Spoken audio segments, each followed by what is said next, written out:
Tuloy po kayo sa Teknotito at ngayon ay susubukan nating ayusin itong napansin nating issue sa ating Microsoft 365 installation.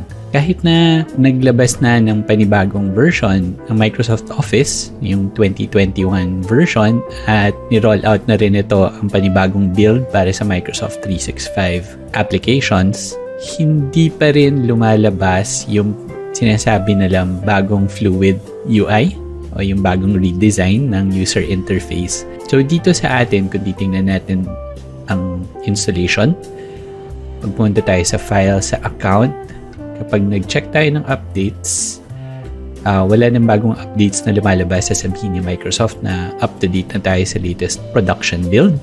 Kapag chinek din natin itong build version, ito ang latest. Para sa ibang users, lumabas na itong option na ito. Makikita nga ito kapag nag-launch ng Office ay bibigyan ka ng dialog box ng application na bubuksan mo na kung gusto mong itry ang panibagong experience. May lalabas dun sa iyong what's new pane na option para i-toggle yung panibagong visual user interface. O kinontak na natin yung official Microsoft support, pero sila mismo ay wala ring definite na solution na mai-offer. Nung tutusin, mga isang oras tayong nakipag-usap sa Microsoft customer support.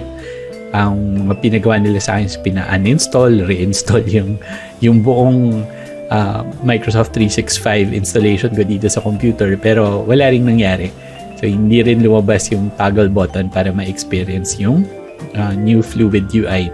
Ang lumabas ngayon na solution ay may nakita tayo sa mga forums na sinasabi nga nasa registry yung pag-enable o pag-disable ng new UI kung hindi pa lumalabas sa sarili mong interface. Kasi ang hirap palabasin daw nung trigger na yun. Sa case natin, yun nga, tsambahan kung kailan lumalabas yung trigger na yun.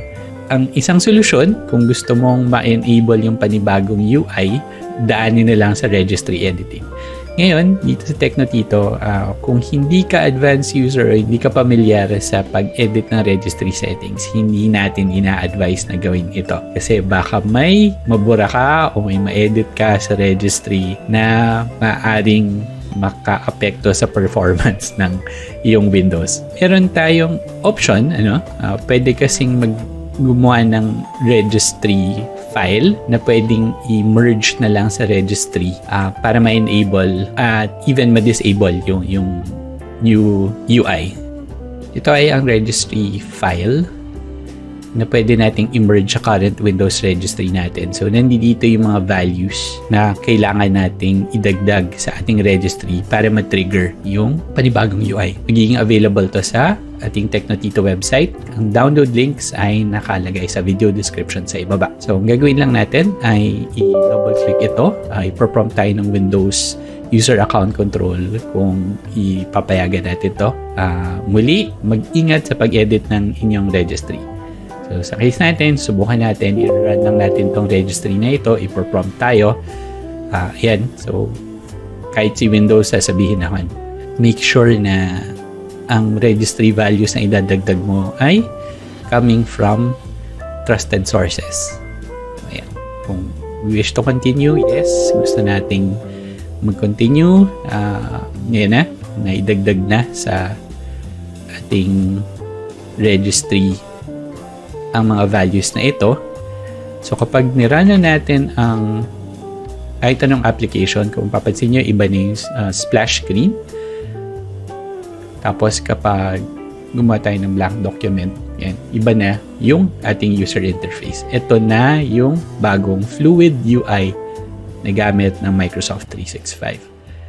So yun lang, registry values lang dinagdag natin. Kung i-check natin ang Office updates, same version pa rin. So, sa susunod na video, itatalakayin natin kung ano ang mga bago dito sa itsura ng Office 365. Tingnan natin yung mga panibagong changes sa user interface. Sa wakas, na-access na natin yung panibagong Fluid UI dito sa computer na gamit natin. At yun lang, maraming salamat. Kung nagustuhan nyo ang video na ito, i-click ang like button sa ibaba ng video. Para sa iba pang mga tutorial, mag-subscribe upang makatanggap ng notification tuwing may update. Yan lamang muna. Salamat!